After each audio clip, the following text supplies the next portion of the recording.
election and for the 2021 election, knowing that there has been, over the past years and even decades, a pattern of increased interference in Canadian affairs in general by foreign powers, by China, Iran, Russia, others. We established, for the 2019 election, for the 2021 election, an independent body made of top security officials and top civil servants to oversee the elections, to make sure that there were no attempts by foreign powers at interference. We saw, whether it was the Trump election, whether the Macron election, there were foreign powers trying to make outcomes happen in these elections. We wanted to make sure that it wouldn't happen in Canada. And for the 2019 election, for the 2021 election, that independent, rigorous, responsible body said, no, the elections held. The integrity of our elections was not compromised. As part of those briefings, as part of all the security briefings I have on a regular basis on a wide range of subjects, including the interference into the affairs of our country by other countries, there has never been any information given to me on the funding of federal candidates by China. So the big question for Justin Trudeau has always been, what did you know and when did you know it in regards to Chinese election interference in Canada? So today, documents show that the Prime Minister's office was informed by CSIS that the Chinese government clandestinely and deceptively interfered in both the 2019 and 2021 elections. So Justin Trudeau has lied. And he goes on trial this week. And moving forward, I truly believe that everything since then needs to be put on hold. Our government needs to be put on pause. At the least, out of all of this, we get a resignation and a snap election because it's time anyway. It truly is remarkable. You're going to hear about the panel of 5. Now, there's a really good video. It's long. You can find it on Rebel News, actually. It has the conservative lawyer breaking down the panel of 5 that Justin Trudeau has created, that he brags about, to oversee foreign interference. And this panel of 5, the way it is structured and designed, it has huge oversight, and they can just ignore all instances of foreign interference. It is things like this which make me say and truly believe that all roads lead to Western independence. All provinces need to break away from the federal government. It's done. It truly is done. I am so tired of the corruption, the billions of dollars that just go missing out of thin air. I am so done with media not covering these issues and journalists, independent journalists, paid for by the government, not pressing him and getting Canadians answers. This country is not serious at all. It is run like a mafia. Check out these other 2 videos and you will see exactly what I'm talking about. He's going to get asked again, what did you know and when did you know it? And he is going to lie again, for sure. Follow me on Substack and Spotify. All of you out there, like, share, and take care. So let's just go through, there's a number of facts here. Can you tell us which ones you knew by the time of the election? Because your evidence this morning suggested that some you knew before, some you knew after. So I'm asking you, which of the facts in 5 did you know by the election date? I will talk for myself, but others will add.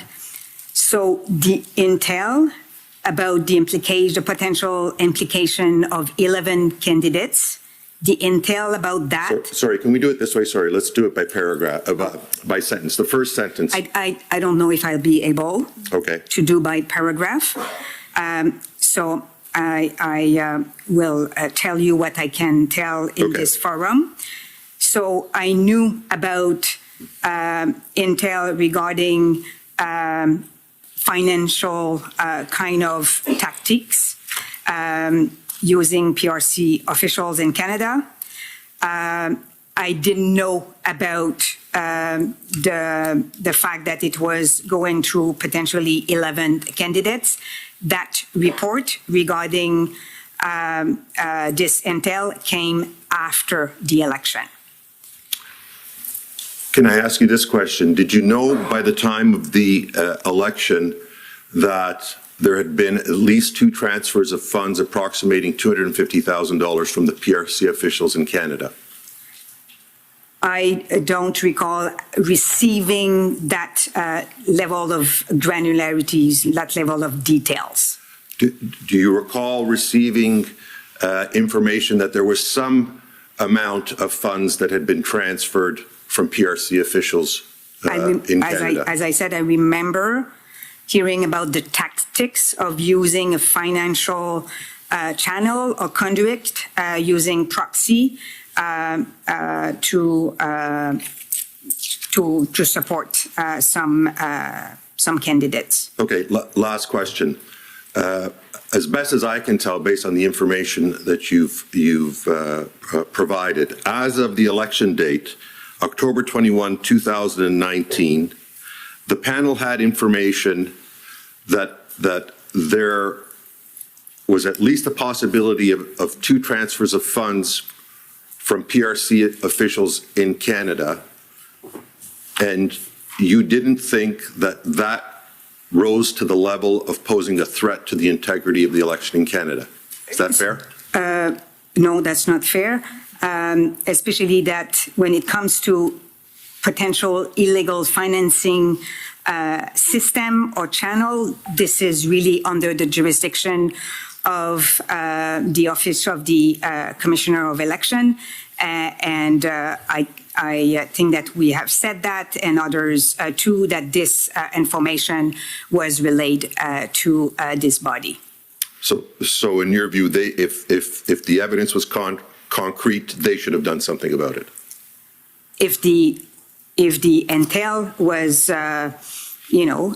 allowed to develop some evidence and to prove some offenses, yes, I believe that the due course of action would have happened. Thank you very much. Thank you. On the first page, actually this is the only page I believe because I think the second page is fully redacted. The assessment reads, investigations into activities linked to the Canadian federal election in 2019 reveal an active foreign interference network. Then there's a redaction. This network involved the Chinese redaction, local community leaders, Canadian politicians, and their staff. Under broad guidance from the redacted, co-opted staff of targeted politicians, provide advice on China-related issues, and community leaders facilitate the clandestine transfer of funds and recruit potential targets.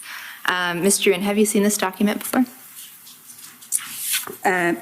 Yes, have seen that document before. It's difficult for me to say when have seen that document with the different roles have played, but I have seen that document before.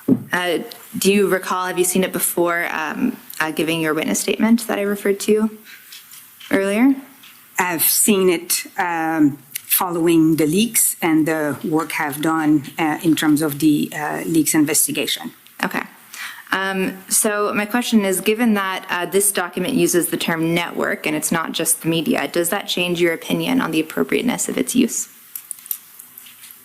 The comment that you quote before are still the same. The network here doesn't mean that the individuals were working in concert. Okay. Madam Commissioner, I would ask for leave next to pull up CAN 4495. This is a CSIS briefing to the Prime Minister's office from 2023, but it also describes briefings provided to the panel of 5 and in the context of the 2019 general election. And as we talked about earlier, this was also provided only this weekend, so that's why we didn't put it in the request. It's okay, you can refer to it.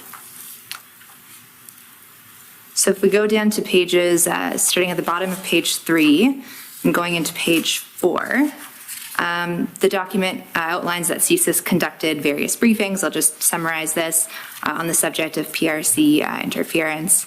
And they talk about that they did briefings to the panel of 5 and in the context of the 2019 general election. So let me just start by confirming in general that the panel did in fact receive CSIS briefings in the lead up to the 2019 general election.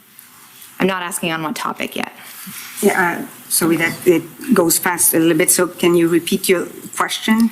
I just want to confirm that CSIS provided briefings to the panel of 5 in the lead up to the election. Yes, CSIS did. All right, thank you. If we can scroll back up to the middle of page 2. There, perfect. So here, CSIS writes, we know that the PRC clandestinely and deceptively interfered in both the 2019 and 2021 general elections. In both cases, these FI activities were pragmatic in nature and focused primarily on supporting those viewed to be either pro-PRC or neutral on issues of interest to the PRC government. They also write at least 18 candidates and 13 staff members were implicated in PRC FI networks. This included members of multiple political parties.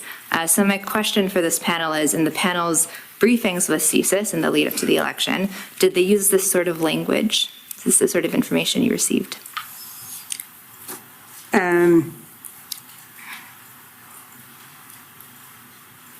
The pragmatic, like it depends, like there's a lot of things here, so. That's true, there are. Well, we could break it down. What about we know?